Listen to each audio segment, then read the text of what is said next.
ইসলামী ছাত্র শিবিরের কেন্দ্রীয় সাধারণ সম্পাদক জাহিদুল কর্মীদের সতর্ক করে বার্তা দিয়েছেন। রোববার 29 সেপ্টেম্বর দুপুর 2টার পর সামাজিক যোগাযোগ মাধ্যমে একটি পোস্ট দিয়ে এই বার্তা দেন তিনি। ফেসবুক পোস্টে তিনি লিখেছেন, সম্মানিত দায়িত্বশীল ভাইরা, আসসালামু আলাইকুম ওয়া রাহমাতুল্লাহ। সম্প্রতি ছাত্রদল সভাপতির একটি বক্তব্যকে কেন্দ্র করে সোশ্যাল মিডিয়ায় অনেকেই লেখালেখি করছেন। আমরা আমাদের সব দায়িত্বশীল ও জনশক্তি ভাইদের প্রতি কোনো ধরনের প্রতিক্রিয়া না দেখানোর আহ্বান জানাচ্ছি।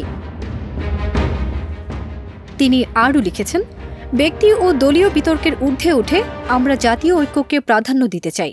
ছাত্র জনতার বিপ্লবের অন্যতম স্পিরিট হল জাতীয় ঐক্য ও ফ্যাসিবাদের নির্মূল। তাই আমাদের সবাইকে উদারতা ও দায়িত্বশীল আচরণ অব্যাহত রাখতে হবে। মহান আল্লাহ আমাদের ধৈর্য ও প্রজ্ঞার মাধ্যমে কাজ করার তৌফিক দান করুন, আমিন। চলমান রাজনৈতিক ইস্যুতে নানা সময়ে সামাজিক যোগাযোগ মাধ্যম সহ বিভিন্ন অনুষ্ঠানে কথা বলেছেন ছাত্র শিবিরের সেক্রেটারি জাহিদুল ইসলাম। ফারজানা নিকিতা, দেশ রূপান্তর।